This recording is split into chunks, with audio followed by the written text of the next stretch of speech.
الحمد لله وكفى وسلام على عباده الذين اصطفى اما بعد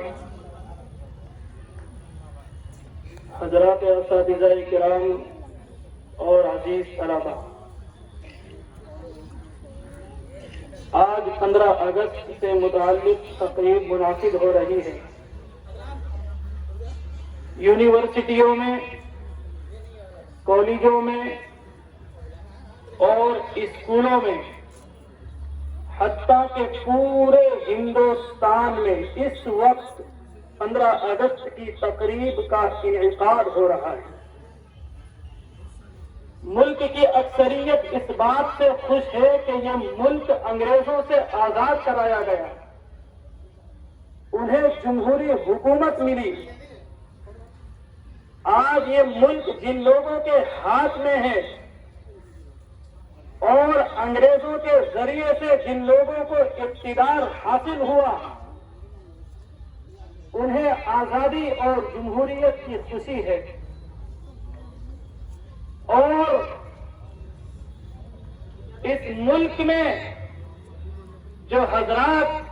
خوشی کا اظہار کر رہے ہیں تو ان کا خوشی کا اظہار کرنا بالکل صحیح ہے، اس لیے کہ ایک حاصل ہوا کہ جس ملک کو حاصل کرنے کے لیے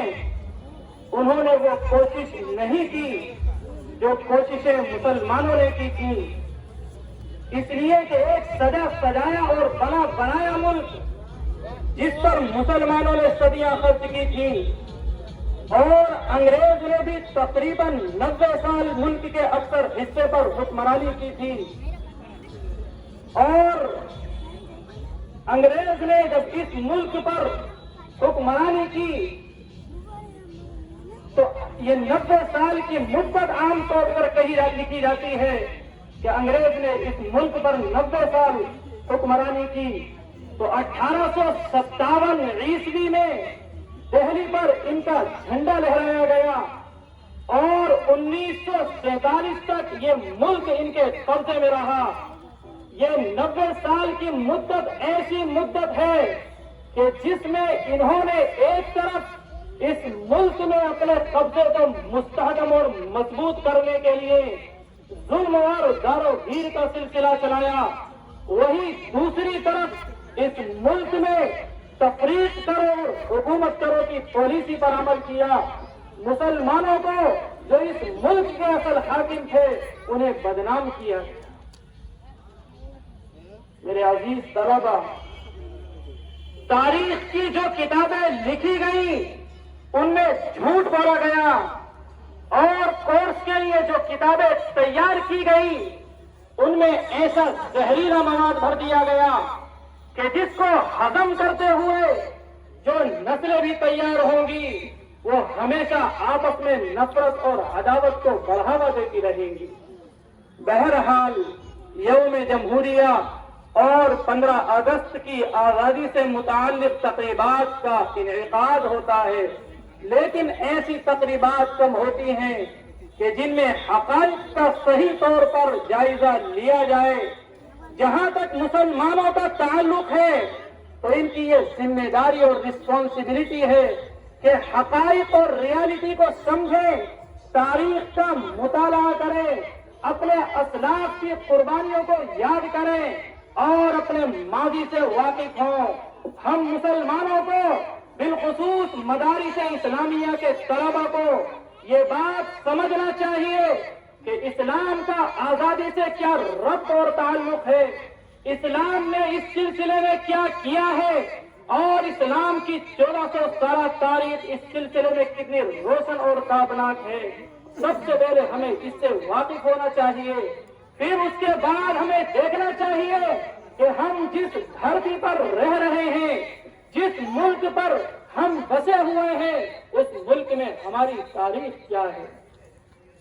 بہرحال مسلمانوں نے جتنی بھی کوششیں کی ان کا مقصد حقیقت میں یہی تھا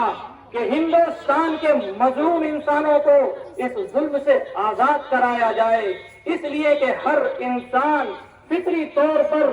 آزادی چاہتا ہے، کوئی شخص یہ نہیں چاہتا کہ اسے بیل بنا دیا جائے اور جانور بنا دیے جائیں اور اس کے حقوق اور رائٹس کو چھین لیا جائے۔ میرے عزیز طلبہ،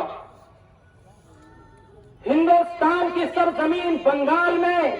نواب سراج الدولہ اور شیر میسور ٹیپو سلطان رحمہ اللہ جیسے بہادر جنگجو جب انگریز سے شکست کھا گئے تو اس کی وجہ سے مسلمانوں کے حوصلے پست ہو گئے، اور جس کا نتیجہ یہ ہوا کہ جو دیگر ریاستیں تھیں پھر ان کی یہ ہمت نہ رہی کہ انگریز سے مقابلہ کر سکے اور آنکھیں چار کر سکے، بلکہ انہوں نے انگریز سے معاہدے شروع کر دیے۔ یہ سلسلہ بڑھتا رہا،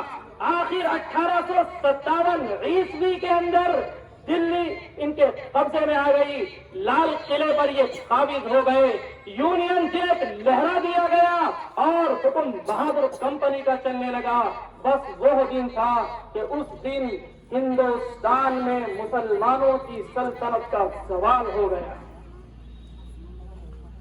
اس زوال کے زمانے میں جتنی بھی کوششیں ہوئی سب سے آگے علماء تھے کہ جب یہ دیکھا کہ ہندوستان انگریز کی مٹھی میں آ گیا اور انگریز اس پر قابض ہو گئے تو سب سے پہلے شاہ عبد العزیز رحمت اللہ علیہ نے فتویٰ صادر کیا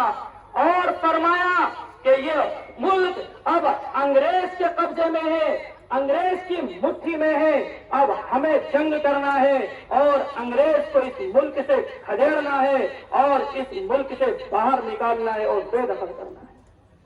میرے عزیز طلبہ، یہ وہ زمانہ تھا کہ جس زمانے میں شاہ عبد العزیز رحمت اللہ علیہ کے ہم پلہ دور دور تک کسی دوسرے مذہب میں موجود نہیں تھا کہ جو یہ سوچ سکتا ہو کہ انگریزوں کو اس ملک سے بھگایا جائے اور نکالا جائے۔ چونکہ ملک مسلمانوں سے ہی چھینا گیا تھا تو مقابلہ بھی مسلمانوں کو ہی کرنا تھا۔ تو شاہ عبد العزیز رحمت اللہ علیہ نے تحریک شروع کی۔ تحریک کے دوران انگریز چاپلوس چمچگیر ایجنٹوں کی ایک جماعت مسلمانوں کے مقابلے پر آ گئی،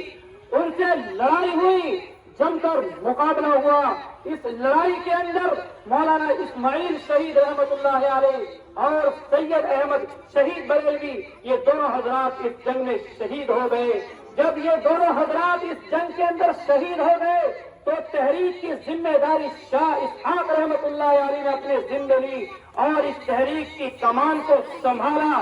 لیکن اب حکومت کی طرف سے ظلم کا بازار گرم تھا، حکومت کا ڈنڈا گرم تھا اور حکومت سے وابستہ لوگوں کو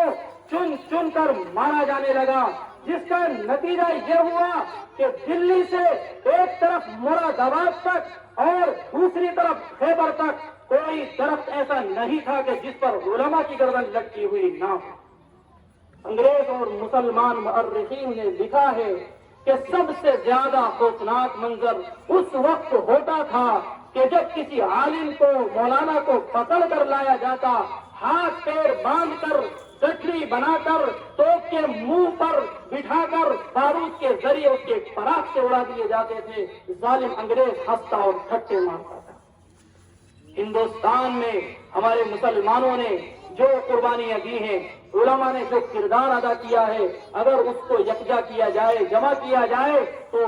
جلدیں تیار ہو جائے۔ بہرحال 15 اگست 1947 کو یہ ملک آزاد ہوا اور 26 جنوری 1950 کو قانون کی روح سے ہمیں ہر طرح کی آزادی ملی۔ میرے عزیز طلبہ، ہم اللہ سے دعا کریں کہ آئندہ 15 اگست میں ہم پوری طرح آزاد ہوں اور ہمارا یہ ملک لمحہ بلمحہ ترقی کرتا رہے۔ اللہ سے دعا کریں کہ ہمارے اندر اتفاق اور اتحاد پیدا فرمائے اور ملک کے اندر امن و امان قائم فرمائے۔ آج جیسے ملک کے حالات پیدا ہو رہے ہیں، اللہ تعالیٰ ملک کے حالات کو صحیح اور درست فرمائے۔ وآخر دعوانا الحمدللہ رب العالمین۔